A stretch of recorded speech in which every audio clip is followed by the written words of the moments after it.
we are following the CDC guidelines. Everyone has their mask on and all that kind of stuff. We've got hand sanitizer, so we're all doing well. But so today, I want to thank you once again for being a part of our Saturday conversation. We have a great day today. We've got Roy Aguillon, publisher, Yvette, Tello, my good friend Ramon, Chapa. And they're from the Prensa, and they're going to be talking to us about the new direction they're going in and the state of Hispanic newspapers and media here in San Antonio. Leslie Komet Ausburn is from the Jewish Journal, and she's going to be here because a lot of people don't look at it this way, but the facts are the facts. As far as San Antonio goes, I mean, the Jewish community is a very small community, so they are a minority community, just like the Hispanics in the city are, and just like African Americans in the city are. So they're here, and then also we have my boss and good friend Waseem Ali, the president and CEO of the Observer, of the Observer, San Antonio Observer. Welcome everybody. Thank you.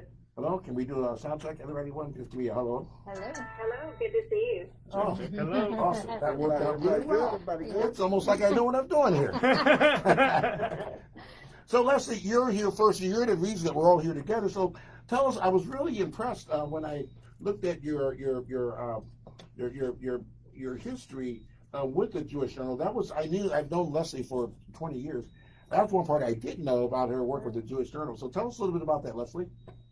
Well, I am the editor of the Jewish Journal, which is actually a publication of the Jewish Federation of San Antonio. And interestingly enough, the Jewish Federation of San Antonio has been in our community almost 100 years. We celebrate the 100th year of Jewish Federation in 2022. And the Jewish Federation is an organization that, of course, is out there to serve the needs of the San Antonio Jewish community, highlight issues that affect the Jewish community, but there's also quite a bit of work done with the greater community. We obviously we work with the Community Relations Council Federation, works with entities across the city to deal with things about racism and racial hate understanding. So we do an annual Hanukkah event with the Archdiocese of San Antonio. We have a big event, interfaith services that we do with the during the MLK. Martin Luther King, yeah, I've been to those before. Every year. So it's really about building community, not within just the Jewish community, but also the greater San Antonio community, and looking for understanding, because we have a lot of common ground that we share, and looking to connect our communities and work together to solve issues and to support one another. Awesome, thank you for that. So that is, and you guys been in existence for 100 years? Well, I haven't personally, but yes. Jewish Federation in San Antonio has been here. The Jewish Federation, there are actually a consortium of federations across the United States, but the one here in San Antonio has been active since over almost 100 years, and the Jewish Journal has actually been here for that length of time as well. So for me, it's been very interesting to kind of look back, what were the conversations of the day, 50, 60, 70 years ago, and then fast forward to today. And interestingly enough, there are a lot of issues that continue to be relevant and talked about and that need attention and the support of the greater community. So it's a really great organization. They have a website where the Jewish Journal is a publication and an online news presence that is free to the community, and it's accessible at jewishsa.org. And then there's also a printed Jewish Journal that is done as well. And it's all produced and provided to the community free of charge as a community service. Awesome. Thank you for sharing that. So, Yvette, you want to go for La Prensa?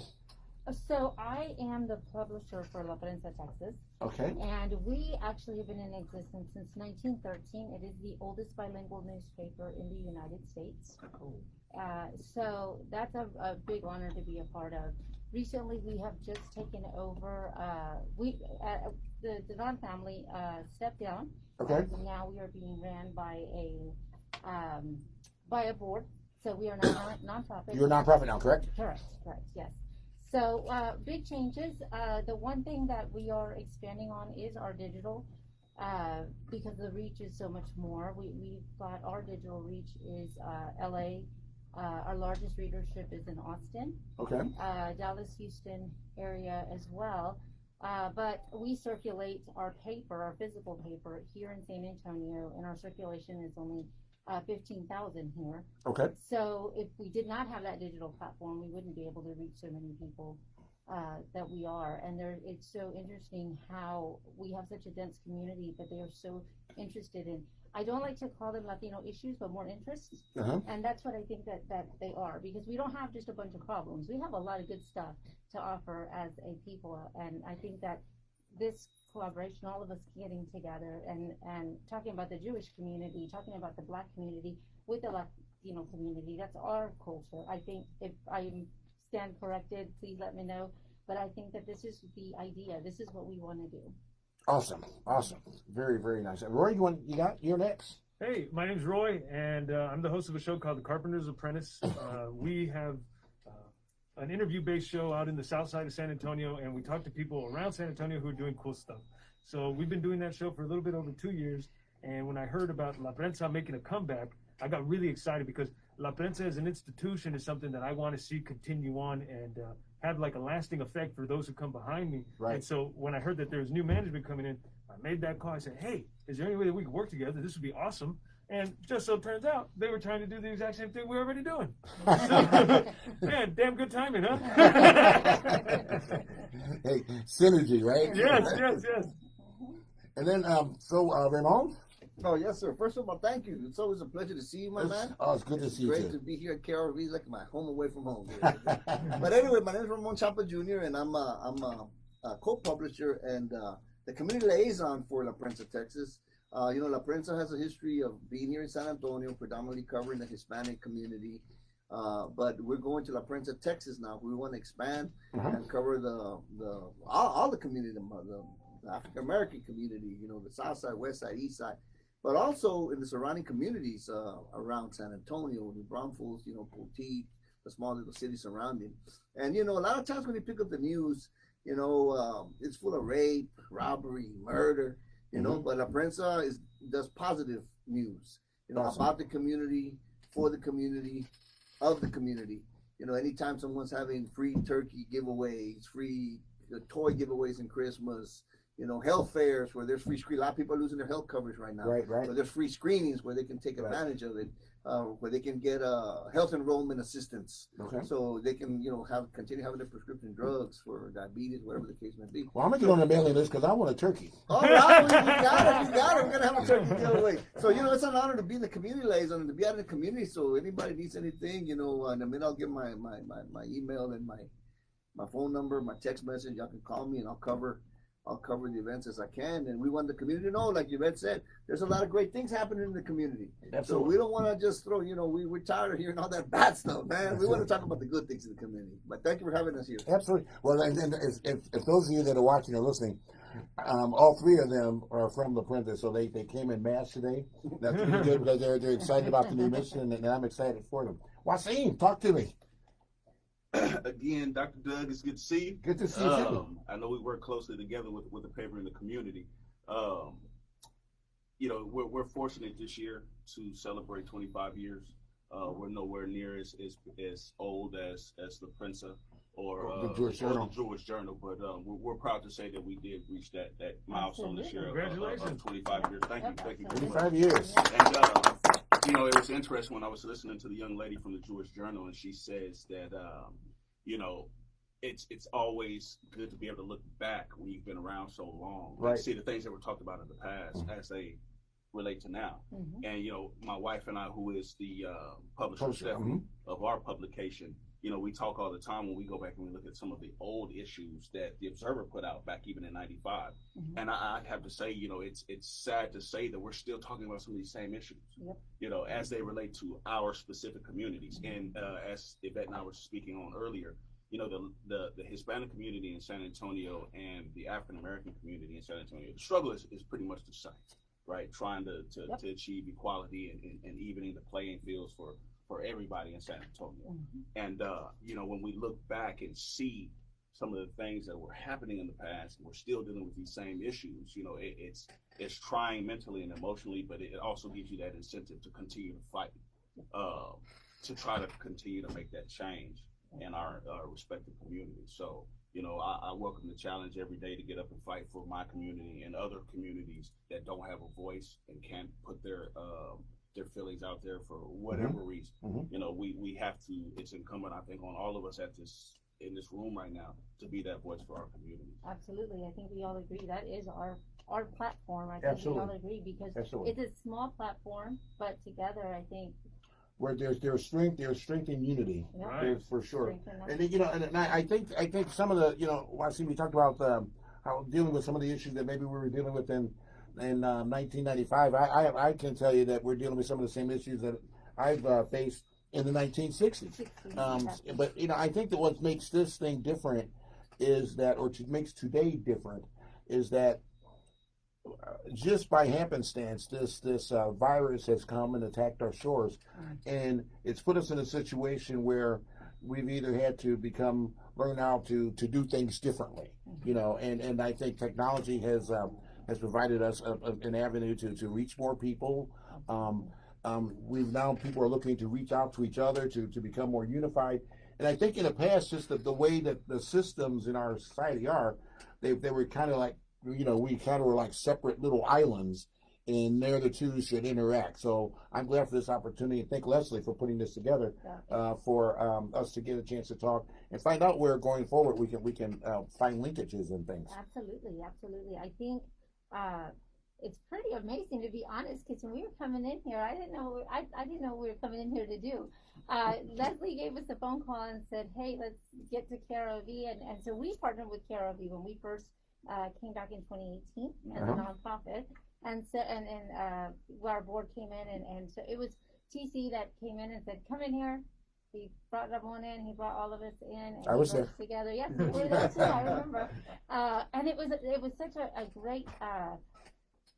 It was such a wonderful feeling to be a part of something that was just a little bit different, right? So we talk about the Latino community, and we still want to talk about the Hispanic Latino community, but I want to talk about the all-inclusive culture that we, right here, including you, Miss Leslie, on the phone, because it is very important that we are all on the same. We are that minority, right? And we are all on the same team. And I got to tell you now, I think that this the virus has caused I think the biggest challenge is communicating to those who are victims of the digital divide. And so when you look at the messaging that the CDC and all these other entities put out and everything, I mean, we're the only vehicle to get to those people.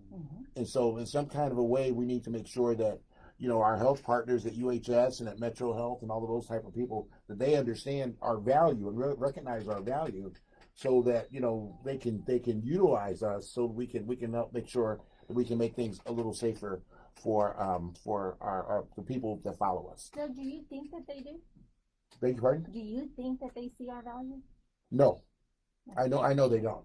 But that's been my job. I've been with the Observer for a year, and no, they don't see our value. But it's been a year of going to City Hall once a week, calling people on the phone, and forcing the paper down. You know, I go to the mayor's office and put it in an envelope and have the guard take it up to me. He goes, "What's this? I didn't know somebody left it for you." Yeah, but you know, you have to do what you have to do, and you know, the opportunities that we've gotten to speak. We've been able to show our value, to demonstrate our value, and I think that's the thing that's incumbent between all of us. I mean, Leslie, the Jewish Journal is a very reputable publication, online and in print, and you guys are probably the leader when it comes to, you know, respect and you know, value to your community. We're trying to follow some of the things that you guys have done, so that we can have the same length of sustainability. Because tomorrow, people in the Southeast and West Side are not going to get the internet. So it's going to be 25 years. I was going to say that even if they get the internet, there are seniors who have challenges, even though they've used computers in the past. As they get older, it gets confusing. Right. And so they feel disconnected when they get something tangible in the paper, in the mail, that they can actually open and read and reread and take their time. We're making sure that we're not leaving out people who don't have access, or who do have access, but maybe, again, seniors who are challenged to. My mother, for instance, is 84, and it's hard for her to do her computer work. It's hard for her to see it, and sometimes to remember how to access it. So I know that once a month she's going to get communications in the mail and stay connected, which is just as important for her to feel connected as it is for us to get that her. So I think it's important just to remember that different people need to get their news in different ways, and not to. I think it's a disservice just to go online and forget the printed piece, because there are so many people that like to have the tangible piece. I personally get both, and I like it. And I also wanted to just point out that I think it's not all about just issues and problems that we all deal with, but I think it's just building understanding. And I think, in fairness to people at City Hall, I almost equate it to like if you go to H-E-B and there's a product on the shelf. If I've never seen the product in advertising and it's just sitting there on the shelf, I'm probably not likely to pick it up. But if somebody's saying, hey, you should really check that out, or you need to know about this, then I'm going to go pick it up and check it out and learn about it. And I think it's our responsibility as community newspaper leaders to work together to educate, because if people don't know that we're here, they don't know about the issues, then we can't fault them for ignoring us. And so I would challenge us as a group to work together to educate our community and let them know the value and also the information that we're working to share, because it's information that impacts all of the different communities in San Antonio. Well said. Yeah, Well right? stated. Wow, Leslie for president. No, thank you. Well, and well, one of the things I wanted to point out here, in this, it's not going to happen this year, but it should happen early next year. This the next stimulus package, because well, even the Secretary of the Treasurer says, we need. I mean, everybody agrees that it's just a matter of when it happens. But in this one, the Congressional Hispanic Caucus Chair, which is Joaquin Castro, the Congressional Black Caucus Chair, Karen Bass from California, Asian Pacific American Caucus Chair, Judy Chu, Native American Caucus Chair, Deb Holland, all put together a letter, and it specifically talked about direct emergency federal funding for advertising dollars for ethnic local media outlets.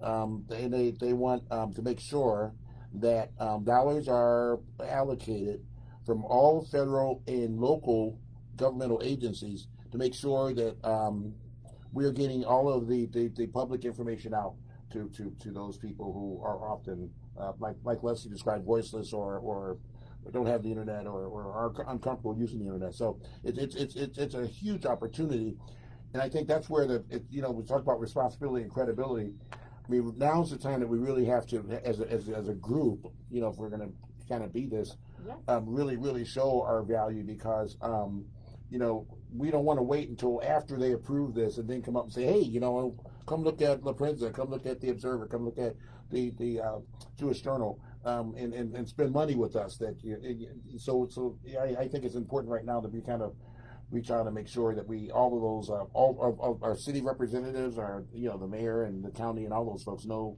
who we are and what we do and the value of what we do. Well, one of the things that is important about most of our editions is that they're free. They're free to the community. Right. You pick up H-E-B, a lot of people do not get like the other newspapers. You got to pay for them. Right. But some people don't have the money to pay for them. And also, like we were talking about, I know that out of the top 10 cities in the United States of America, San Antonio has the highest illiteracy rate. Right. Out of all the top 10 cities. Well, actually, we're 78th out of the top 80. Okay. So, Get Leslie started on this one thing that we did learn, not only for the senior centers, but we also learned during this pandemic, a lot of people students are getting educated at home. Right. For instance, I came outside one day and I saw my neighbor with her daughter on the side of the fence, and I said, well, what are y'all doing? And they said, well, we're trying to do her homework, but we don't have internet, so we're trying to steal your internet from your house. You got him. And I said, well, you know what? That's okay. Let me give you my password, because now they're realizing that they got these mobile vans now that are going there, for instance, the free Coliseum. But they don't stay there long enough for anybody to get anything done. There's no internet, so it's important that these print editions. Yeah, I actually followed one. And they change locations like literally every 15 minutes. Yeah, and it's crazy. I mean, I thought originally they were talking about parking them there and leaving them there for a day or something, but they're not doing that.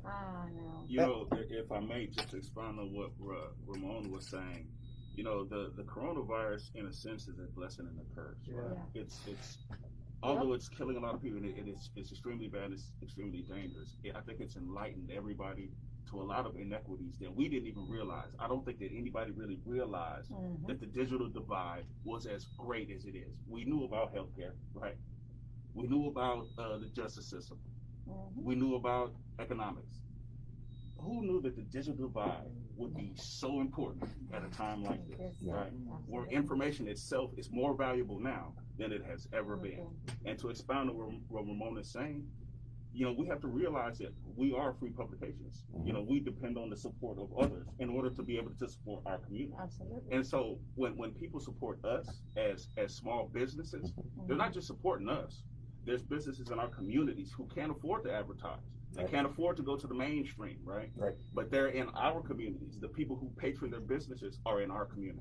It's important that these bigger entities understand you're not just giving money to the Observer. You're not just giving money to La Prensa. You're not just supporting KRV. You're supporting the community, right? Because we turn right back around and we give that money right back in one way, shape, or form to our community, right? And so I think it's incumbent on these people who have the funds to support our community. Put your money where your mouth is, right? Thank you. Well, one of the things that's coming up, go along with that, is right now so throughout this whole pandemic, you know, it happened after the open enrollment period that people could go and they could enroll into get whatever the Affordable Care Act, whatever they could get from through there. So in some states, when the virus hit, they opened their exchanges so that people, if they lost their jobs or whatever, could get health care that lost their health care as a result of losing their jobs. So in Texas, there's one of the 11 states that did not do that. So there are we have the highest number of uninsured people in the country. And so it's even made worse here with the pandemic. So the open enrollment period is starting here in just another week or so. And it's really, really important that we all get that word out to all of our constituents that, you know, that it's open and, you know, how to get there, you know, to navigate the website and that there's free help. You know, like I know at Ella Austin, they have a person that's there that helps people enroll in you know, whatever healthcare they're eligible for. Yes, sir. So I just wanted to chime in because this is part of the reason that I think community papers and community publications like this are so important, is because I see a big shift happening in media where, at least I will speak for my peers, it's like we don't trust the big dogs because they've lied and lied and lied and lied to us. So we're looking for people who have been in our community, who have had a vested interest here and who have been trying to make it better. And that's what each of these publications is doing. So when you talk about getting the information to the people, that's important. But then who's receiving it and then how are you receiving it? I'm not going to listen to somebody who I don't trust, but I do trust these publications. And not only the publications, man, the people that are involved with the publications. Yeah, that's it. You know, we got community leaders here, you know, that have a good heart, that want to serve. We ain't going to get rich, you know, here where we're at, but we got the heart to serve, you know, to help someone. You know, I was with the CHIP program when we first started. I enrolled 88,000 kids on the CHIP program, number one in the United States. Then I went to Enroll America, where I enrolled 120,000 people. I remember that. But when my mom, you know, when she had to apply for Medicare, I mean, she didn't know what to do, so she comes to me. Well, guess what? I never applied for Medicare, so I didn't know what to do either. So we got to go to these people instead of, you know, that can help you with free enrollment, you know, agencies, instead of someone's going to charge you $80 to do the paperwork for you that you could have gotten it free somewhere else. You know what I mean? And this is what I like about these organizations. Everybody I see in this room, the young lady on the phone, I mean, you can tell that we got a heart to serve. And we're not con artists or scammers like Roy's trying to insinuate. we're good people, man. Absolutely. And Doug, if I could just comment, so I came from mainstream media, and my background actually used to be a television reporter here for many years. And you were very good at that, by the way. I'm sorry? You were excellent at that, by the way. Well, thank you. But, you know, I think it's the mainstream media get inundated with press releases and phone calls, and everybody's piling on story ideas, and they have very small news holes in the amount of time for TV or radio to cover all the issues of all the days. And what I think is so great about our community is that we can have the mainstream media covering the big issues, but then those smaller issues that are more focused on different sectors of the community, that's where we come in. And so I think they can work really nicely together to complement. And I encourage people in the community to not just, if you're in the Black community, not just to read the Observer, and if you're Jewish, not just to read the Jewish Journal, but to really take an opportunity to read La Prensa and the Observer and the Journal and learn about the challenges that are facing our community. I don't think we should just stay in silos because that's not unifying to me. And so I think you'll find, again, like I said in the beginning, a lot of commonality and also some challenges that maybe I hadn't thought about that are impacting my neighbors in a different part of town or a different socioeconomic status. And I think that the two really can work well together. I also wanted to just point out that La Prensa is a for-profit newspaper. They're very dependent on ad dollars, but their rates are incredibly affordable, which is wonderful for small businesses who can't afford, the mainstream media. They can't afford a newspaper ad and other publications. So it's a great way for small businesses to be able to promote their business and also help support community newspapers. And not only small businesses, nonprofits, because for instance, Mhm. say you're a church, okay, and you got all these every year for the past 10 years, you've given free turkeys or free toys to the kids. And I say, look, buy a small ad with us. We'll throw in a story. We'll cover your event. Because, see, you're doing all these good things, but nobody knows what you're doing. Right. So when you go to the community and ask for money, they say, well, who are you? I mean, I don't know. But if people are, oh, it's that church that gives out free turkeys or gives out free food or giving, you need to I'm a promoter. So you need to tell people. You don't say. I never would have guessed. You need to tell people, man. Let the Redeemer of the Lord say so. Well, tell people what you're doing so that when you go out for funding, people are going to be more inclined to help you back. Absolutely. Yeah. Well, I know, and you guys, I really appreciate you guys taking time out on Saturday, coming out and spending this time together. But in the out of respect for your time, there is one other thing I wanted to bring up, if I might. Absolutely. So I know the mayor, they are working on this whole thing that I read about, this whole money allocation thing to minority news sources. And one of the things that when I told him that we were going to have this conversation today, one of the things that he was really interested in is perhaps we could set up a meeting where we could actually have him come in and we could jointly express our issues and find out what type of support we can expect or is available, or maybe there's a need that maybe there's an ask that he has for us, because he's one person. He's on 4 different TV channels every day, Yeah. but there's still a lot of our people don't hear. So he does an article for the Observer every 2 weeks. He puts an article. We have an article, and then his newsletter comes out, and we kind of like publish that kind of stuff so that people get the information that he's trying to share. So I just think it would be good just to kind of let him know that we were we had a meeting, and hopefully this won't be the last meeting. Hopefully we can do these periodically, monthly or whatever, you guys think is best. But I just think it would be great if we could establish some kind of a regular routine for meeting and getting together and visiting each other's places. And Leslie, one thing I did this morning when I got all the information you sent me, I bookmarked every website, the Prensa, the Jewish Journal, and I was reading through them this morning, and there is a lot of good information in all of them, and I will do that on a daily basis to keep up. So I make that commitment. I commit to doing the same thing. Oh, no. I have nothing but respect for all of my colleagues, from a professional level as well as a personal level, because I think that we all in this business endure so much for so many others, right? And a lot of times we don't get a lot of that, respect that we may, or even just that, hey, good job. Yep. Yeah. Right. So I for one, I feel really privileged to be in the company of such established organizations. Like I said, we're 25 years old, and I'm in a room with people who are 100. I never thought I'd say that. But I look good for my age. and I'm sure Miss Leslie does too. She does. But she does. I think it's a positive thing that we can come together and with like minds and like goals, and maybe get some things accomplished for a lot of other people. There's only 5 of us in this room, right, with Leslie on the phone. 6, but think about this: between the 6 of us that are here on this call, there are that's 40,000 people a week that we reach. Wow. 40,000 people, and that's not counting the our digital editions. Yeah. So here in San Antonio, that's 40,000 people in the community that we reach. Wow. That's pretty cool. Hey, and also, this is a fun freaking meeting.